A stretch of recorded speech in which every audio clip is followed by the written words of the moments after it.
ছাত্ৰীসকল তোমালোকক প্ৰীতিনিশা চেনেললৈ স্বাগতম। আজি মই তোমালোকলৈ লৈ আনিছো কেন্দ্ৰীয় প্ৰৱণতাৰ যুগ তিনিটা। তাৰে আমি আজি আলোচনা কৰিম গাণিতিক গড়, গড় নিৰ্ণয়ৰ দীঘল পদ্ধতিও আছে, চমু পদ্ধতিও আছে। আমি এতিয়া আলোচনা কৰিম দীঘল পদ্ধতি। গড় নিৰ্ণয়ৰ দীঘল পদ্ধতিটোৰ সূত্ৰটো হৈছে তোমালোকে চোৱা m sigma fx by n। এই সূত্ৰটোৰ মতে আমি গড় উলিয়াব লাগিব।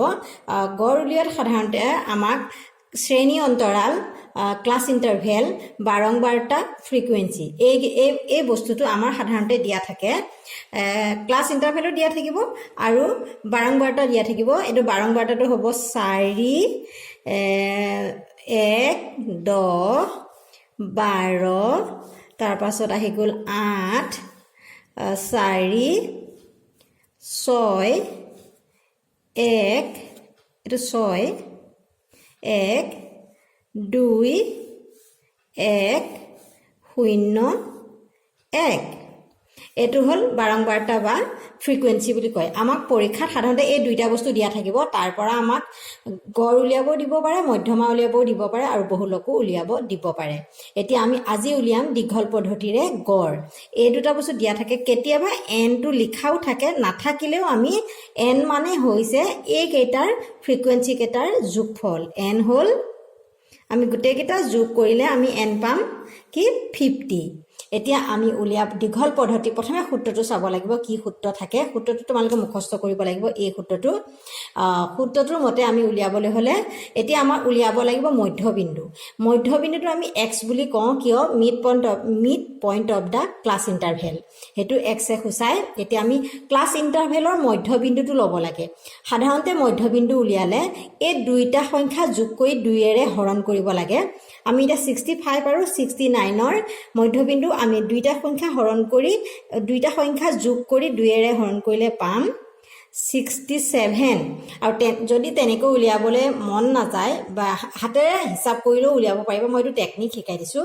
65, 66, 67, 68, 69 পাঁচটা হ'ল নহয়। হওঁতে মাজত কি পৰিছে 65, 66, 67 এনেকৈও তোমালোকে উলিয়াব পাৰা। সেইটো নিয়ম নহয়। নিয়ম আচলতে ক্লাছ ইণ্টাৰভেলৰ দুইটা সংখ্যা যোগ কৰি 2ৰে হৰণ কৰিব লাগে। হৰণ কৰিলে যিটো সংখ্যা ওলায় সেইটোৱে হ'ব আমাৰ মধ্যবিন্দু।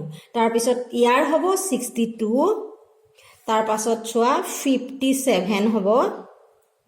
55 আৰু 59 যোগ কৰি যে 2ৰে হৰণ কৰা, তোমালোকে হৰণ কৰি চাব পাৰা। 57 হ'ব। তাৰ পাছত হ'ব 52। তাৰ পাছত চোৱা এই দুটাৰ পৰা মধ্যবিন্দুটো হ'ব 47। ইয়াৰ হ'ব 42। তাৰপিছত আহি গ'ল 37। তোমালোকে যোগ কৰি নিজে চাবা হয়নে নহয়, ওলাই নে নাই। তাৰপাছত 32।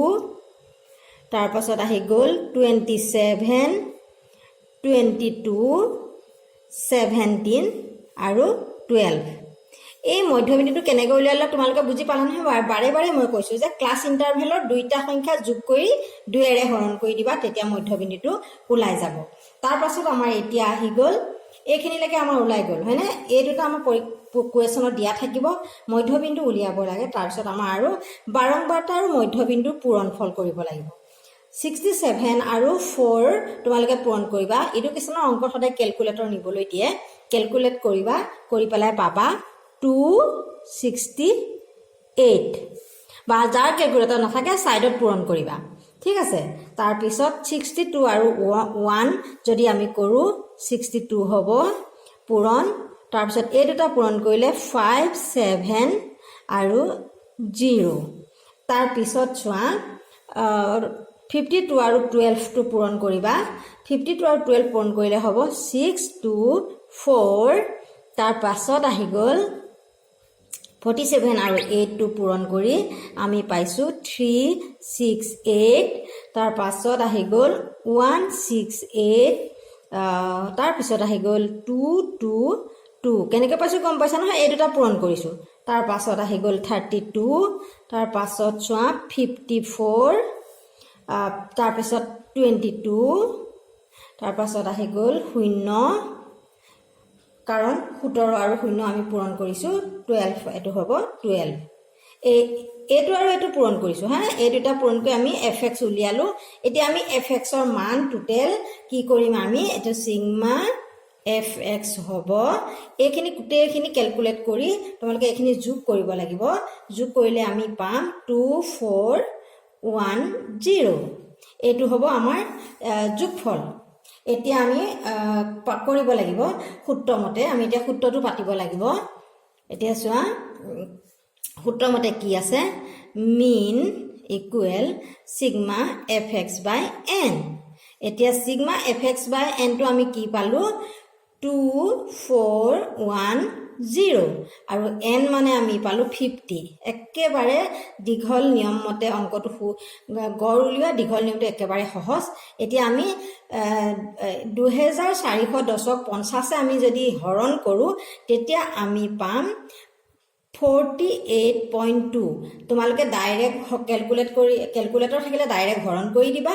যদি তোমালোকৰ হাতত কেলকুলেটৰ নাথাকে তেতিয়া তোমালোকে এনেকৈও কৰিব পাৰা যে 2410, কাৰণ এইটো বেছি দীঘল হ'লে আকৌ তোমালোকে হৰণ কৰি থাকিবলৈ দেৰি হ'ব। 0 0 কাটি দিলা।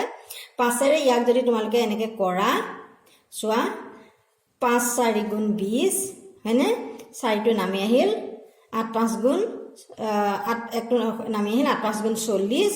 তাৰ পাছত 0.1 নামি আহিল, দশমিক দিলা, 0 বহিল, 5 2 গুণ 10। ঠিক আছে, তোমালোকে এনেকৈও উলিয়াব পাৰিবা। আৰু যদি কেলকুলেটৰ থাকে ডাইৰেক্ট মাৰি দিবা। এতিয়া আমাৰ উত্তৰটো হৈ গ'ল 48.2। এইটো হ'ল আমাৰ গড়। নিশ্চয় এতিয়া দীঘল পদ্ধতিৰ সূত্ৰ মতে গড় উলিওৱাটো বুজি পালা। ক্লাছ ইণ্টাৰভেল আমাৰ দিয়াই থাকে হয়নে, এইটো হ'ল ক্লাছ ইণ্টাৰভেল দিয়া আছে, বাৰম্বাৰটা আমাৰ দিয়া থাকিব। আমি কৰিব লাগে মধ্যবিন্দুটো উলিয়াব লাগে। আমি এই মধ্যবিন্দুটো বাৰম্বাৰটাটো এইফালে লিখি মধ্যবিন্দুটো আমি এইফালেও লিখিব পাৰোঁ নে। মই যেনিবা প্ৰথমতে লিখি দিলোঁ যেতিয়া ফ্ৰিকুৱেঞ্চিটো ইয়াতে থৈ দিলোঁ আৰু, কিন্তু মধ্যবিন্দুটো ক্লাছ ইণ্টাৰভেলৰ পিছতে লিখিব পাৰা। তাৰ পাছত আমি বাৰম্বাৰটা লিখিলেও হ'ব। তাৰপিছত আমি এই দুটা পূৰণ কৰি উলিয়ালোঁ পূৰণফলখিনি, তাৰপিছত এই গোটেইখিনি যোগ কৰি দিলোঁ। একেবাৰে সহজ নহয়নে। ইয়াৰ পিছত মই গড় উলিওৱা চমু সূত্ৰটো তোমালোকলৈ আগবঢ়াই দিম। নিশ্চয় এইটো অংক তোমালোকে বুজি পাইছা। আজিলৈ ইমানেই, ধন্যবাদ।